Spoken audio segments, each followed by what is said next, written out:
Hey friends! So welcome to my new series of gardening. So this is my garden club series. I don't know what I'm calling it, but I want to take you along the ride to show you how I start my garden. I've gardened for 25 years.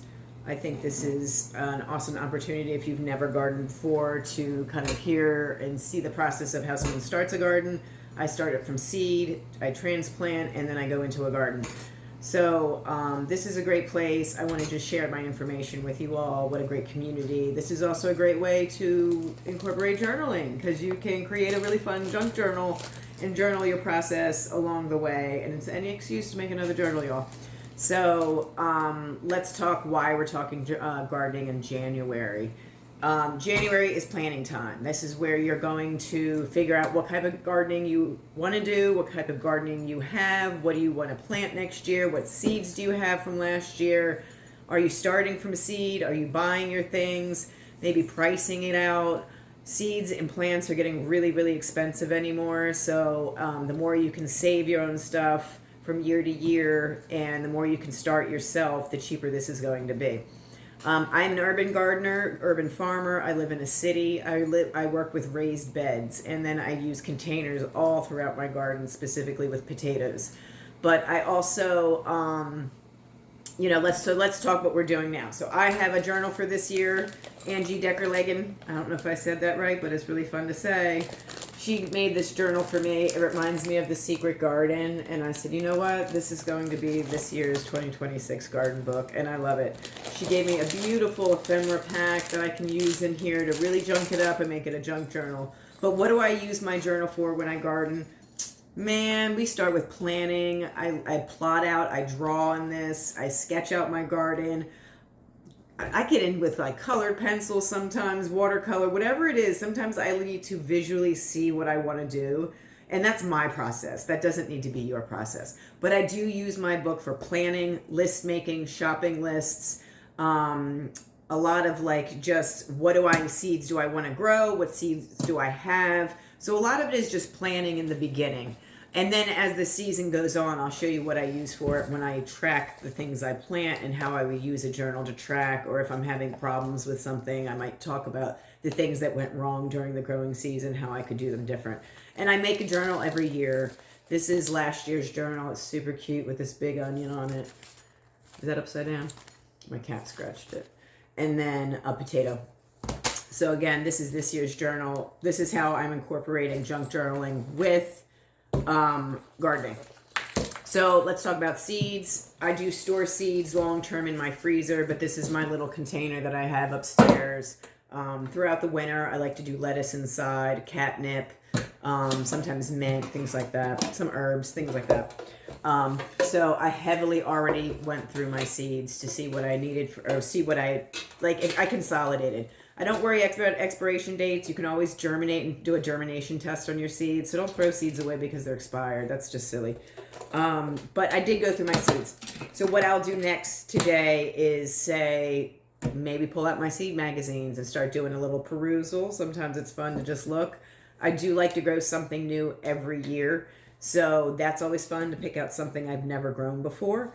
So that's what I'll do here when I'm done talking to you guys. I'm going to take my coffee. I'm going to take my seed box. I'm going to take my journal from this year and my journal from last year. And I'll just sit down and start making some lists. I kind of already went through my shed. That's why I have my Dickie Zone. I was down in my freezer already looking at a few of those seeds. But if you do want to come along on this journey, let's talk about some of the things you might need. Because you don't just need seeds. And you don't need the idea. You need some things to grow in. And you need, if you're starting from scratch and doing seeds from scratch, you need some grow lights. And I don't care what anyone says, you're not going to do well in a windowsill. Maybe cat grass, maybe some lettuce and things like that could do well in a windowsill. But if you want some tomatoes, some peppers, some things that are going to need some real good root depth, you're going to really want to start with a light. So this is a grow light system that my husband built for me. You can buy these already made. You can create your own. This has 3 tiers on it, and the lights are able to move up and down. And that's really important when you're starting seeds from scratch. And again, you can purchase these already made. You can, my best suggestion for these is to buy racks, like metal restaurant racks. You can get them real cheap on Amazon for $40 for maybe a 5-tier system. Buy your lights separate, which will be a little more affordable, and you just attach them. And then the only thing you need to make sure is that they're on a chain or some way able to go up and down. So it might be easier just to buy a system that's already intact. My husband used a pulley system. Literally, it's some pulleys and a chain. So that was the system he rigged up on this. I do have 2 other grow racks. One was bought, I think one I bought, and the other was also like a baker's rack. I kind of makeshifted into a grow rack. So that's how I start my seeds. I don't start every seed from inside. I tend to do a lot of my tomatoes, my peppers, my flowers, onions. The smaller the seed, the earlier you need to start. The bigger the seed, like a squash seed, that's going right in the garden. I'm not starting that ahead of time usually. Lettuces, I tend to start in the garden. Carrots don't want to be transplanted. You can't really start those inside. I know people say you can. I don't. I don't tend to buy them if they've been started in a transplant. They grow well in a sandy soil. Just throw the seeds in, thin them. I'm tangenting, y'all.